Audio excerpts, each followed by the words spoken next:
I would like to focus today on my most recent book, State of Emergency, which I will dive into in a moment. But before that, I think it's worth speaking a little bit about my approach to photography in general and where I come from. I think it's important to kind of have a little bit of background in the way that I've worked as a documentary photographer up till now. So I've made a number of books. I think State of Emergency is my seventh book so far. And I'm really a bookmaker in the sense that when I make a project, it's already made for the form of the book, and I already think about how to bring the material together as a book. And I've also self-published all of my books up till now. So the publishing and the distribution of the books is also really part of my practice, so to speak. And I really see the books as the artwork that I make and put out and bring to an audience. So I'm really kind of centered around bookmaking, and that's the most ideal form that I see for my work. So my thinking in photography, or eventually documentary photography, these days I call myself a speculative documentarian. I'll talk about that a little bit more later. Really started from challenging the conventions of traditional documentary photography and photojournalism. So when I was a student, I studied a bachelor and a master, and then also a PhD at the School of Arts KASK in Ghent. And from the very onset of when I was being taught how to make documentary pictures, I was really thinking about how to challenge the formats that are put in place. And so to put it briefly, when we think about photojournalism or documentary photography, you kind of assume that there's this transparency involved when looking at the images. The pictures show something, and we're supposed to kind of take that for true. We're supposed to kind of believe in what's being presented in these images. And often there's a kind of urgency accompanied with them as well, especially in photojournalism. Something happens in the world, these things are photographed and distributed and seen, and then there's some kind of response expected from them. And more that I started looking at photojournalistic photography, I started questioning these kind of truth claims and this positioning of the documentary picture towards truths. And I started questioning, how are pictures used, who's publishing them, who's making them. And eventually I set out to make my own documentary work with the intent of kind of deconstructing on a formal level mainly these tropes or templates or formats or conventions that are embedded within that kind of photography. So my earlier work, and where I still come from, is still very much part of what I do, is, for example, setting out to tell a story of something that's happening in the world. Usually it's a social issue or a political issue, a particular subject that I try to address through my photography. And then I try to bring that into pictures by, for example, using cinematic or theatrical artificial lighting in a spontaneous scene that would unfold in front of me. And the pictures that I would then create would have this weird theatrical feeling to them, where you don't quite know if what you're seeing might be staged. Is it something that's performed? Is it something that's real or not real? And by doing that, kind of create pictures that at the same time reflect on their own constructions while also telling something about something that's happening in the world.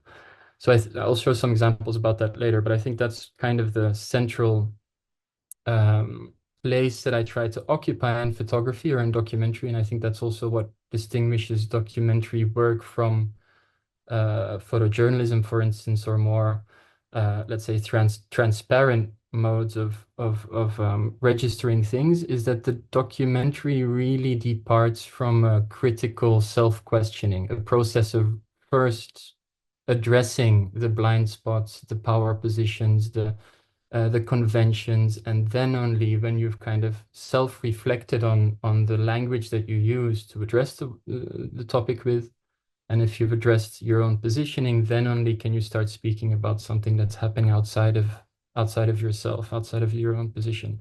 So it's really this self-reflexive, critical positioning that's at the heart, at the center of documentary making, well, the way that I see it at least.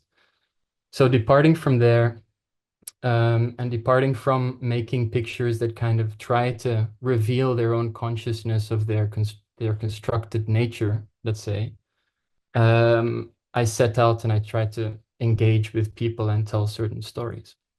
So in that sense, I've made a number of books that all address different topics and work with different people or different organizations. And I always try to find a balance between giving space to the topic or the subject and kind of deconstructing photography and thinking about the medium and the language itself. And it's that contradiction, so to speak, I think that what makes it interesting.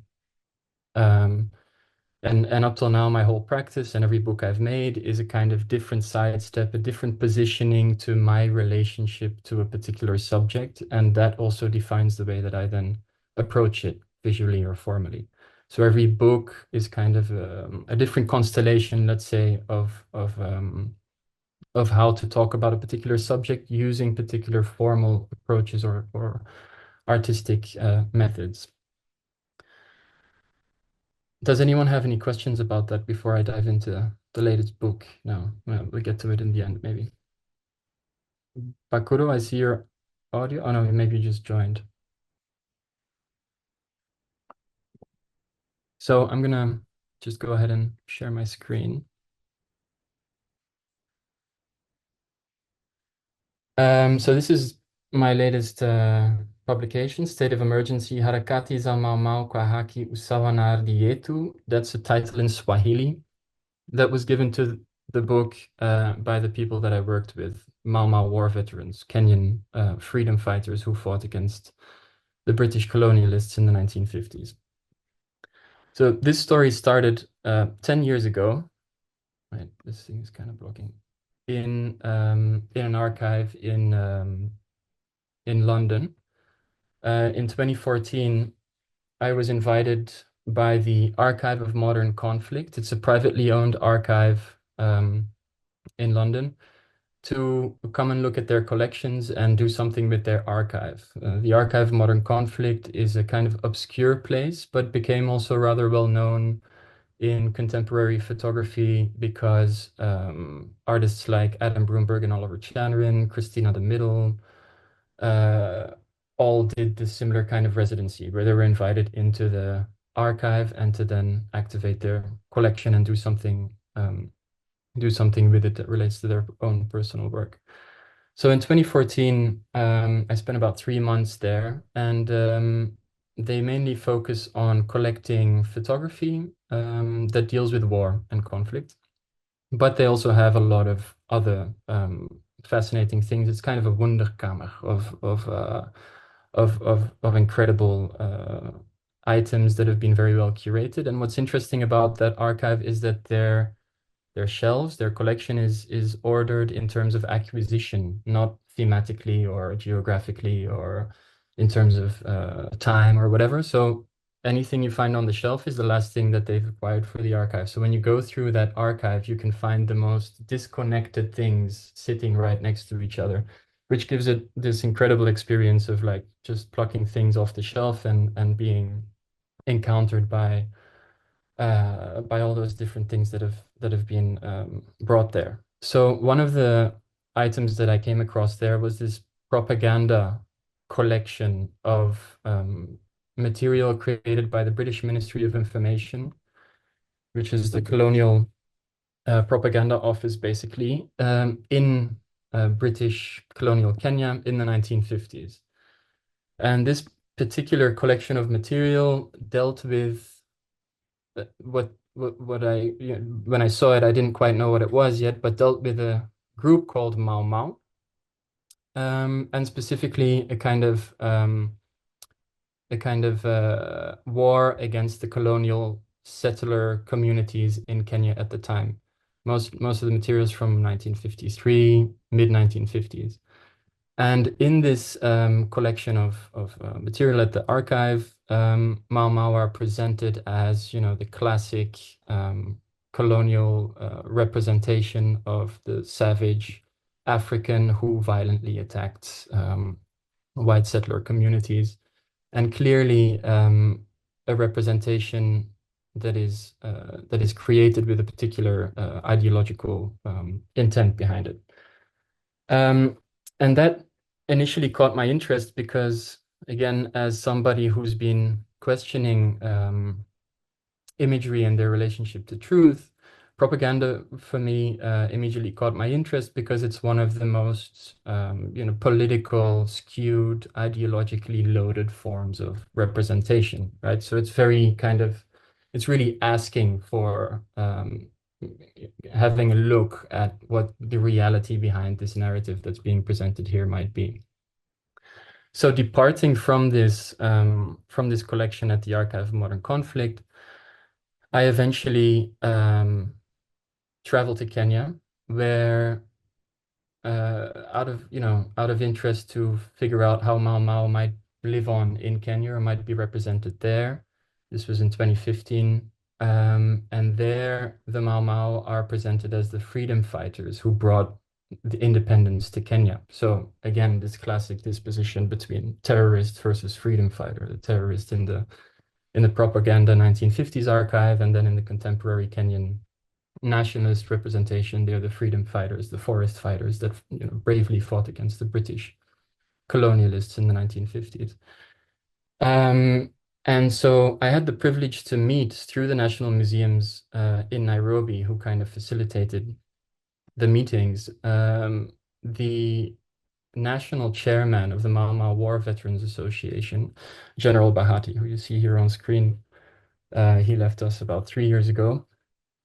And I learned that the Mau Mau freedom fighters had been organizing themselves in veteran associations. So they kind of became officially recognized associations with the aim of suing the British government for what had happened in the 1950s during that so-called emergency crisis or state of emergency.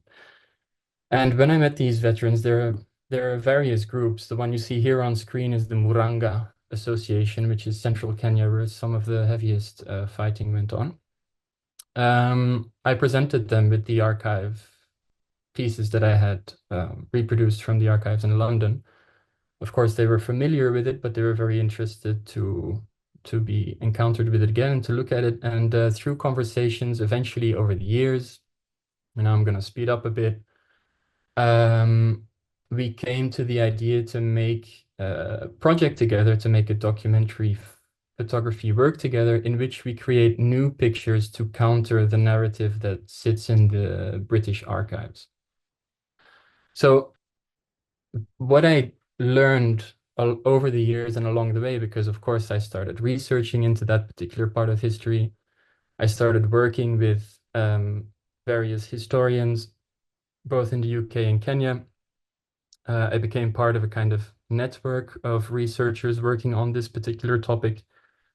And what I learned eventually, and it's something that only really came into the, let's say, popular public knowledge in 2005, when 2 very important books were published about it, is that as a reaction to the Mau Mau guerrilla fighters that began fighting against the colonial settlements, the British colonial administration built a network of detention camps all across Kenya.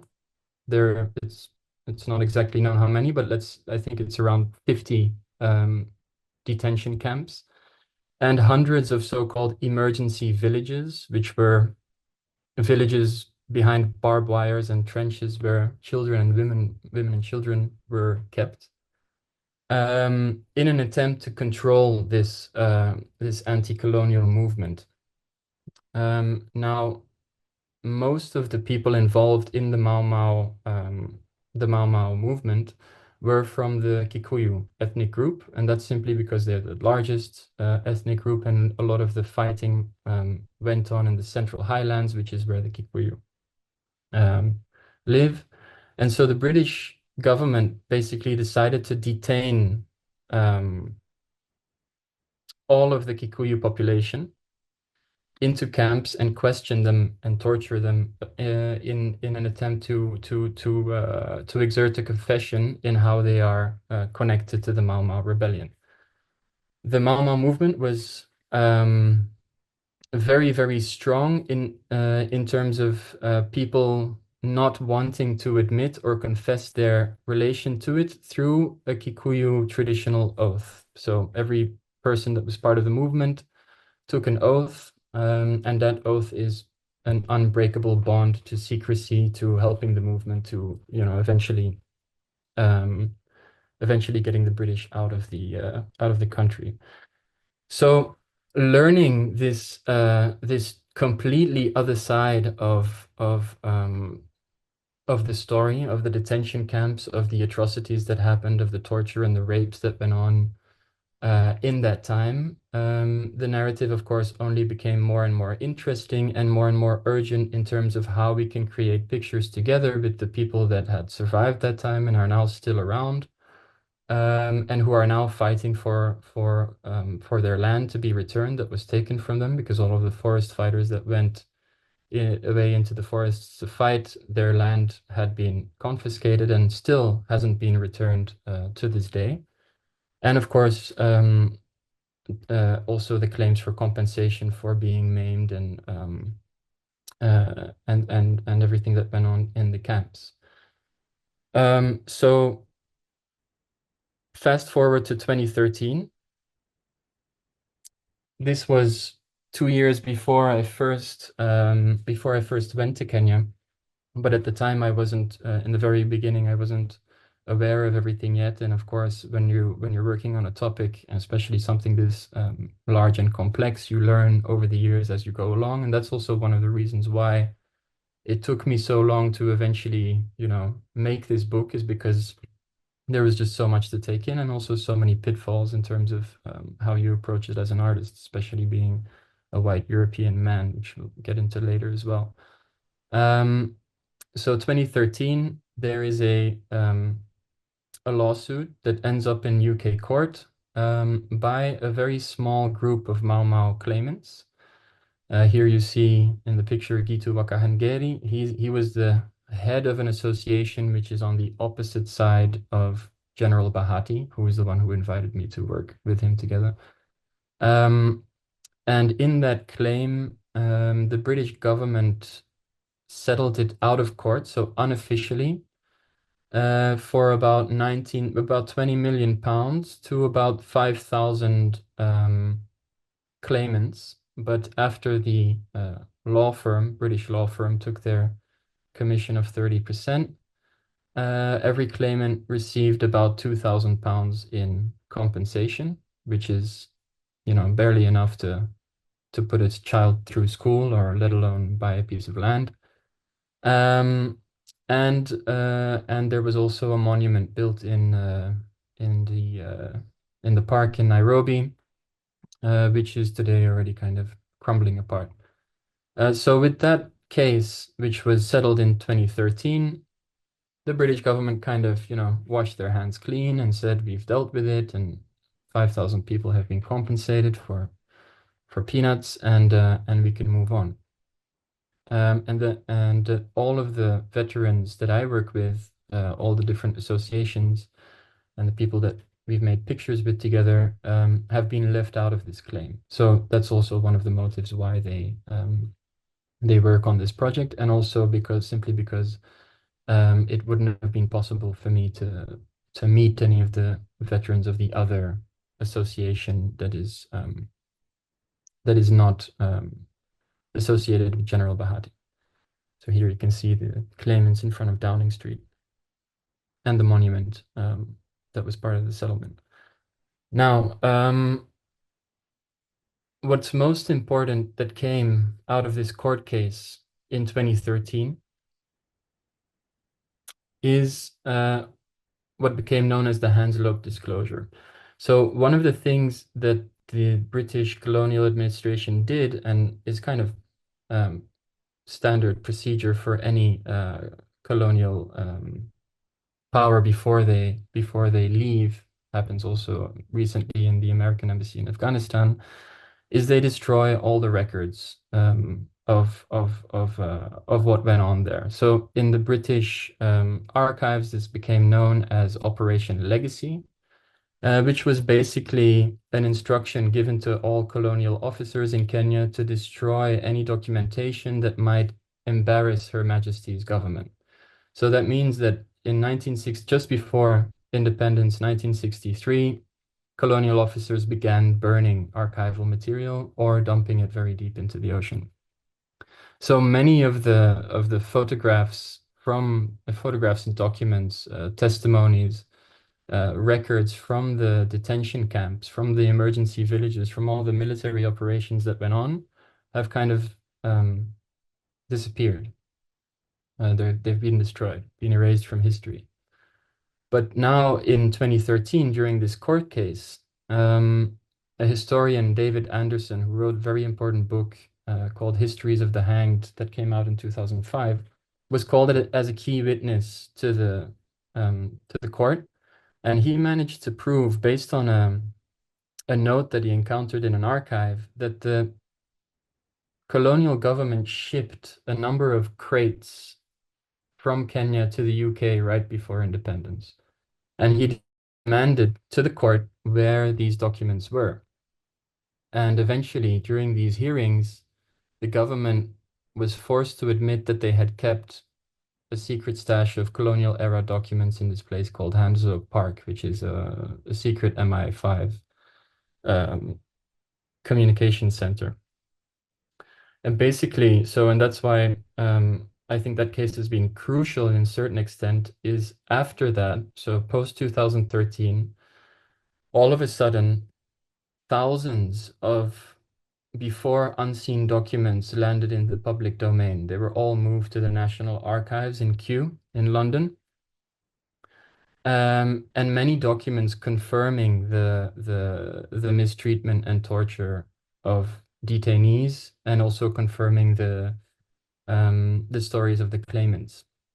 So this was not only a big embarrassment, of course, for the British government, but it also provided new documents for researchers and people that had never been seen before.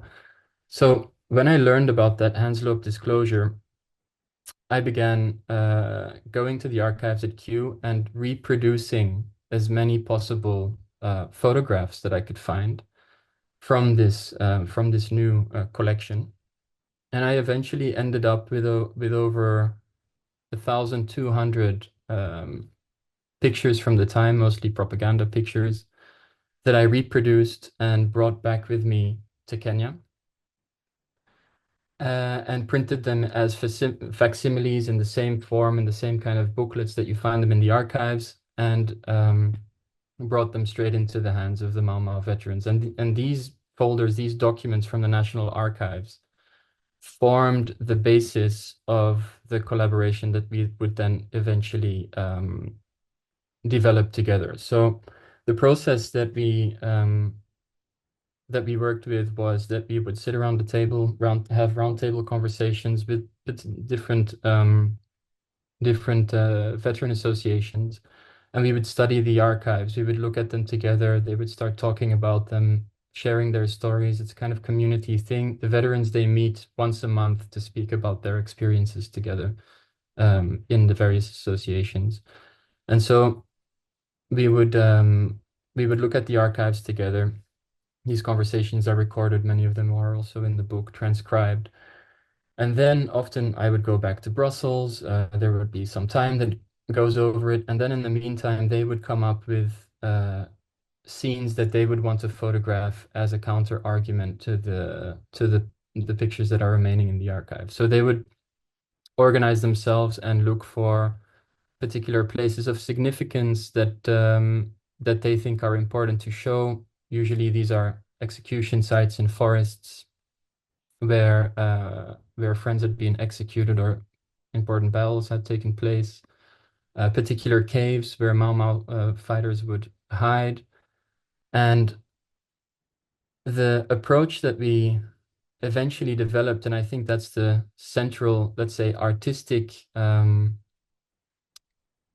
method that we that we went for, which also comes, of course, from my previous work in a form of theatricality and performativity by the people that I photograph, is what we termed demonstrations. So it's based on the idea of the reenactment, where somebody would reenact some kind of experience of a war. But usually we didn't like the term reenactments because it usually brings up these large scale, war reenactments where people dress up in authentic costumes and they kind of play what their ancestors might have experienced and so on. And I didn't find that quite suitable. And interestingly, the veterans themselves, they always use the term to demonstrate something when they show something spontaneously, they demonstrate how it was.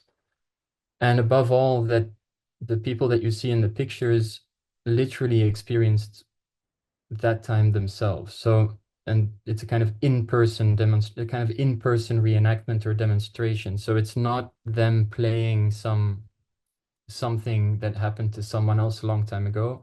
They are re-performing experience that they themselves lived through. And I think that's the power behind this particular artistic approach, because it allows you to kind of travel through time in these images. They are there in the present, demonstrating something that they experienced, directed at a European audience, because they know that the work will be shown in Europe and distributed, hopefully in the UK and Britain. But at the same time, they're also doing it with the intent to eventually attain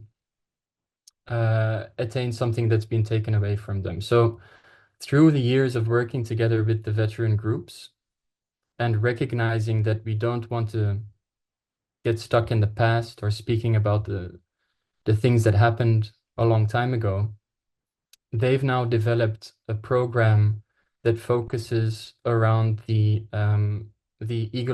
ecological issues that are facing them in the central highlands of Kenya, around the Aberdare forests and Mount Kenya, where through for example, the plantation of eucalyptus trees, which is kind of bioweapon used by the colonialists.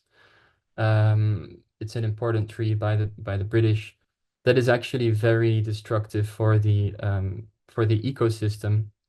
They now want to create programs in which Mau Mau veterans can repurpose the land by replanting indigenous trees and countering these effects of climate change by getting rid of all of this these destructive plants and trees that have been put into place by the colonialists. So for them, this collaboration is not only the recognition of their claims, is not only a way to kind of correct the way that Mau Mau has been remembered in Britain since the 1950s, and a representation that's still very much alive today.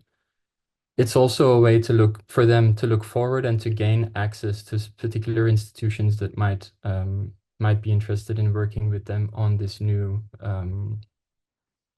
project that they're looking forward to developing. So in a way, of course, there's a lot more to say about this, but the collaboration agreement that we made when we start, the letter is in the beginning of the book, that we started off with, there's a number of points, and this is the first thing you encounter in the book, which makes the position between what they want from the project very clear.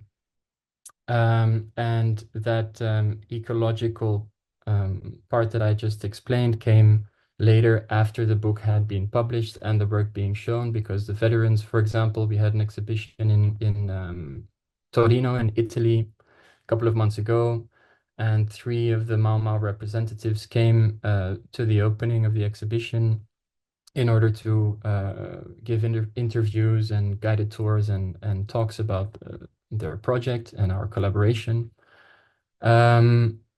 which is a very important part of the project, in the sense of them being able to address a larger audience and again gaining access. So one of our aims, I mean, these men, the 3 men that came to Torino, the oldest one is 87, then the chairman is 83, and Julie is 78. So they're elders.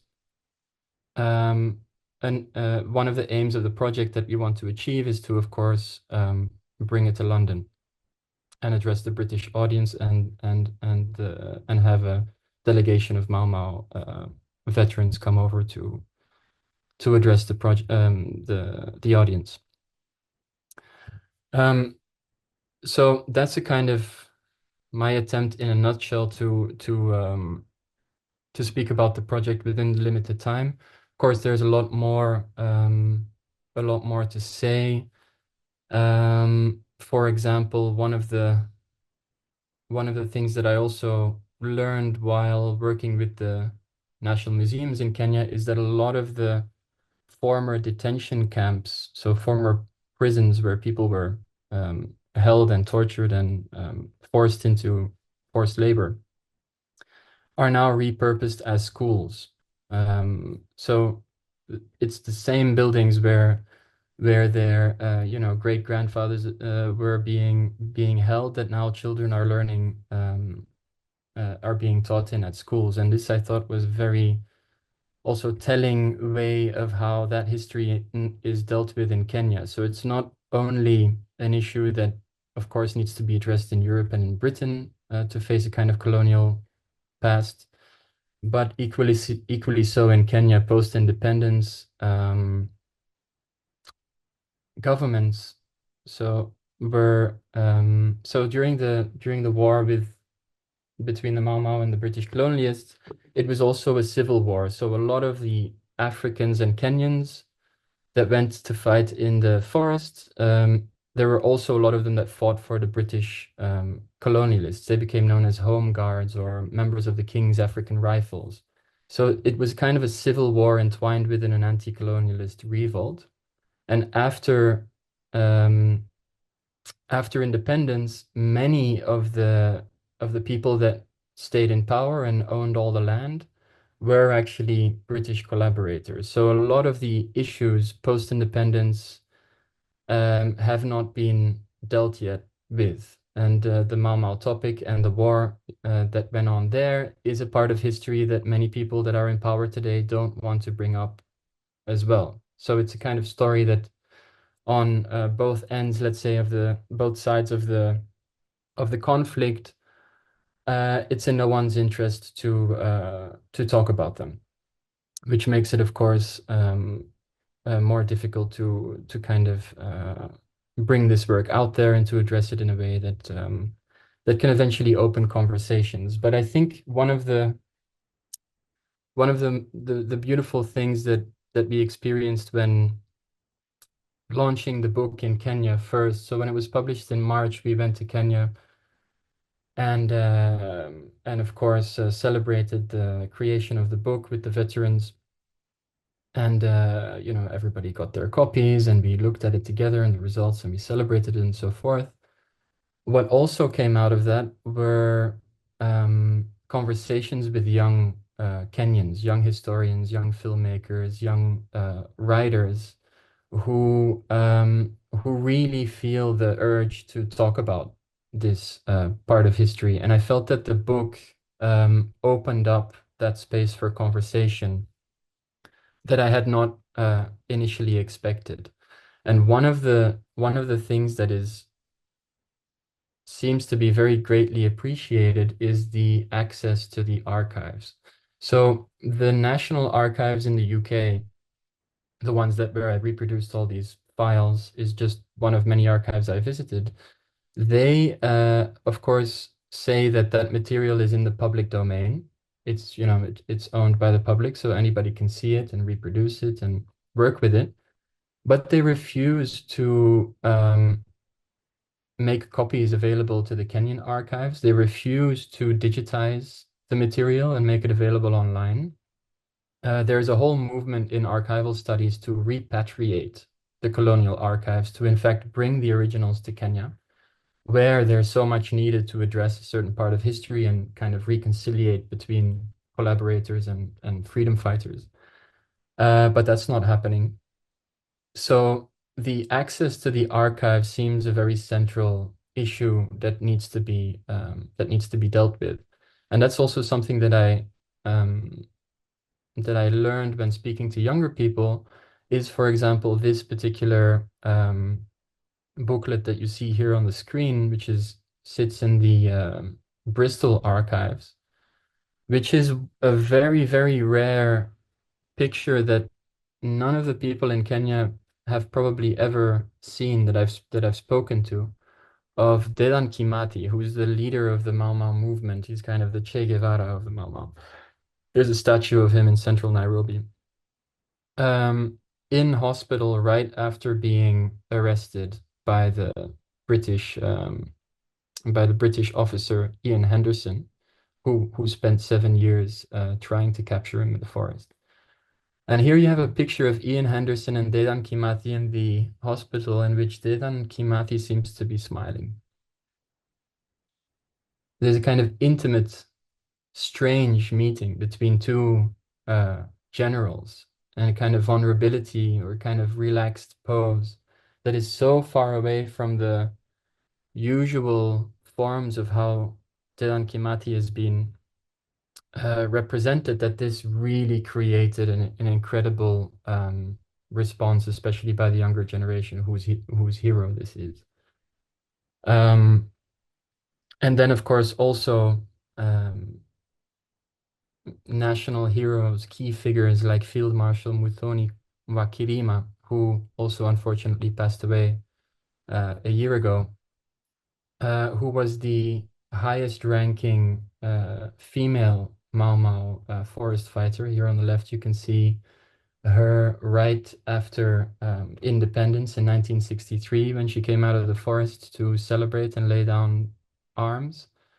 And on the right, you can see her as a 94-year-old at home, where she still had the same dreadlocks as she had when she came out of the forests, that she refused to cut as a protest to the Kenyan government for not compensating the Mau Mau fighters correctly, for not giving them back their land and for not really appreciating them for who they are, obviously, because they are a kind of neo-colonialist government. So people like Muthoni, who have now left us. Actually, her anniversary of her burial was just 2 days ago.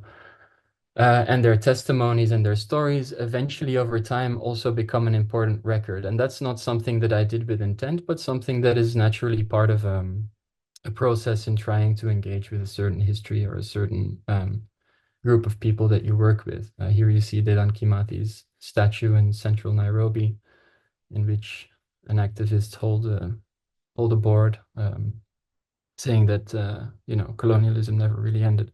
So in that sense, there's throughout the book a lot of different threads that deal with the way that history is being remembered or represented, the way that museums deal with certain collections, conversations with veterans about how they felt looking at the archives, about how it did or did not trigger certain traumatic memories, about how important they find it to have a European audience to look at their work, and about, of course, I myself am continuously addressed as an individual as well in this process, making my position in a way vulnerable and clear, because of course one of the first questions that arises is, why do I have the right to tell this story? Who am I as a Belgian to bring this story forward? And that's something that I spoke to with the veterans, and it's interesting to hear their thoughts about it, where for them they feel that no one comes to listen to their story, so it doesn't matter who it is, and they're very enthusiastic to work together on something that sets them down in history, and especially for their own families and their grandchildren, who they are so eager and proud to bring that history over. So one of the interesting things that I learned also throughout my research as a PhD student, which this project was part of, is the large disconnection between the kind of theoretical field of problematizing certain aspects of documentary making and othering and identity politics, which is starkly in contrast, at least to my experience, when working with the veterans. So one of the things, for example, that I spoke to with the veterans is that our process of working together or our collaboration had to be crystal clear throughout the book, through conversations or through pictures that kind of reveal some way of working together, because otherwise people in the West might not believe that there is an honest exchange from both parties, that I would automatically, as the white European man, be the dominant actor in this relationship. And when I told that to them, they found it funny at first, but then, of course, after speaking about it for a while, they understood, but it's not something that for them was really an issue. The same thing goes for looking at pictures of suffering, for example. There's, as maybe some of you know, a large field of study about to look or to not to look at pictures of violence in order to not repeat that same violence that's been imposed through those pictures, right? Sometimes we refuse to look at violent imagery because we think that it reimposes that particular violence in the act of looking. So a lot of the conversations are, of course, about do we show or do we don't show violent pictures from the archive? And when I asked the veterans how they feel about that, it was a unanimous decision that it was extremely important to bring those pictures into the book, because people had to see what happened at that time, which was again very contradictory to the kind of theoretical material that I was digesting while I was studying those things in image theory and photography theory. So in that sense, there's a lot of let's say other layers or dynamics through the book that that are worth talking about. But I think maybe this gives a first initial impression of the project. And then after this, of course, now with the book having been published, my next task, also together with the veterans, is to, of course, distribute it as far and wide as possible and to bring the work to an audience and to see what happens after that. So late next year, we have our first very big show in Nairobi, with which we're working with a number of different artists in Nairobi and also a curator, and we're finding ways to present that work there. And also, of course, still with the aim to bring it to the UK or to London and to see what happens in that dynamic and what potential doors something like that could open. So I'm going to leave my story there, and I'm very curious to hear if anybody has any questions.